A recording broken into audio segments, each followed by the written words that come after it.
I saw the devil. I saw the face of the devil. As a moderator for the No Sleep Forum, I had a pretty straightforward job. Enforce the rules, ensure stories met the guidelines, and keep the community safe. But every once in a while, things would take a turn for the surreal.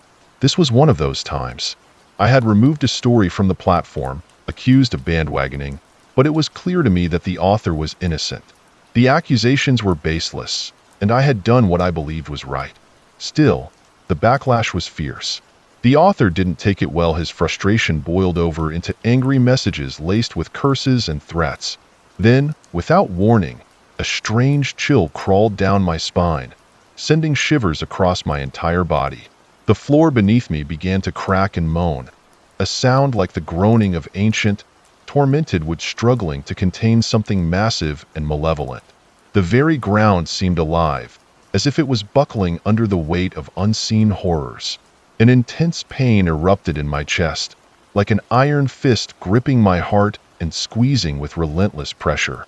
Each beat felt like a struggle, as though my heart was trying to break free from its prison of bone and flesh. The agony was overwhelming, a visceral reminder of the severity of my predicament.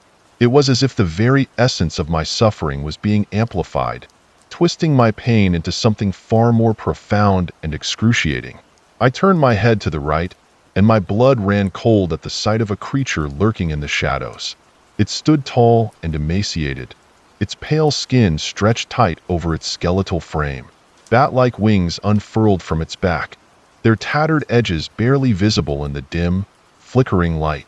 Two twisted horns protruded from its head, and its eyes glowed an eerie red, cutting through the darkness like malevolent beacons. The shadows clung to it, obscuring parts of its form and amplifying its terrifying presence. I forced myself to glance back at my monitor, the pain in my chest a constant, gnawing torment.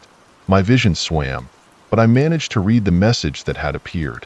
Hell will be the only home you know when I drag you there myself. Each word seemed to sear itself into my consciousness, a chilling reminder of my dire predicament. With every ounce of remaining strength, I clung to my fleeting sense of reality, desperate to hold on amidst the agonizing pain and the looming threat of that monstrous entity. Suddenly, I blacked out. When my senses returned, everything was a disorienting blur. A constant, high-pitched ringing filled my ears, drowning out all other sounds. As my vision cleared, I found myself in a hellish realm of fire and torment. The sky above was a swirling mass of molten orange and ashen gray, choked with thick, acrid smoke. The sun was a distant, dim smear behind the smoky haze, casting a sickly, reddish glow over the landscape. The air was thick with the stench of sulfur and burning flesh. In the distance, towering mountains rose like jagged, fiery sentinels, their peaks wreathed in smoke. Rivers of lava flowed down their sides, glowing with an intense, searing light. The lava hissed and bubbled as it carved fiery veins into the scorched earth, its surface intermittently exploding into bursts of molten fire.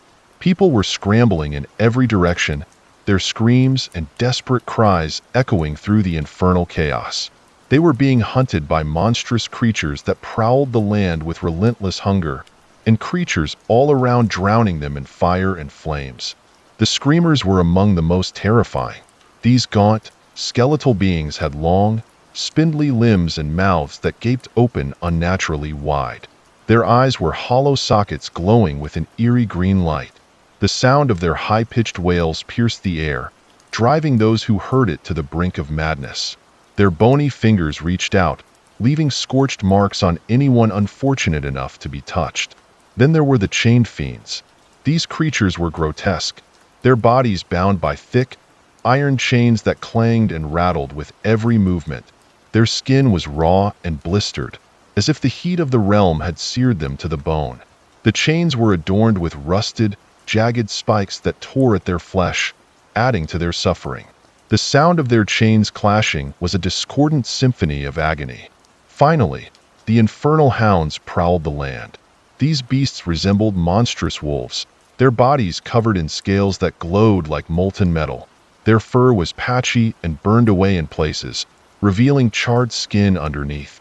Their eyes burned with a fierce, malevolent red light, and their jaws were lined with needle-sharp teeth dripping with a corrosive, glowing venom. They stalked the area with a menacing grace, their growls resonating with a deep, unsettling menace that seemed to vibrate through the very ground. The entire scene was a nightmarish panorama of suffering. The ground was strewn with the remnants of destruction-charred debris, shattered remains, and the ever-flowing rivers of lava that consumed everything in their path. The torment was not just physical but seemed to seep into the very essence of existence, creating a relentless cycle of anguish in this infernal landscape. Suddenly, the same creature from earlier materialized before me. It moved with an unsettling grace, its bat-like wings folding and unfolding with each step, while its tail swayed rhythmically. Its face was a grotesque mask of malice, diabolical and horrifying. It stopped directly in front of me, its eyes glowing with a cruel, unsettling light. For a moment, it just stared, as if measuring the extent of my fear. Then, it spoke with a voice that seemed to echo from the depths of the abyss. "How unlucky you are to have two faces, and both of them are truly ugly." The creature edged closer, and I felt a primal urge to flee, but my legs were rooted to the spot. It lifted a slender finger, its sharp nail gleaming wickedly. With deliberate, almost leisurely slowness, it dragged the nail across my face, slicing through my skin and leaving a long, burning cut. The pain was immediate and excruciating, a searing reminder of its cruelty. "Something for you to remember when you wake up," it said with chilling nonchalance. "What the hell are you?" I managed to stammer, my voice barely a whisper. The creature regarded me for a moment, then tilted its head slightly in amusement, a small, sinister smile curling its lips. "I'm the devil," it said, the words dripping with malevolence. "And you'll be right here," it gestured to the ground beneath us, "when you die. You'll see this pretty face," it said with a grin that oozed wicked delight, "while we rip you apart piece by piece." With that, the devil raised its hand slowly. In a snap of its fingers, everything around me dissolved into darkness. When I woke, I found myself back at my desk and the monitor was still on, left on the message where I spoke with the writer earlier, my face stinging where the cut should have been. I can't explain how this could be possible, how a dream could leave a physical mark. I'm at a loss for words, struggling to reconcile what I experienced with reality. But I know one thing for certain. I'm going to strive to be a better person, not just for myself, but for the next writer who I might cross paths with, so I won't have such a nightmare ever again. Should I need to go to church or something?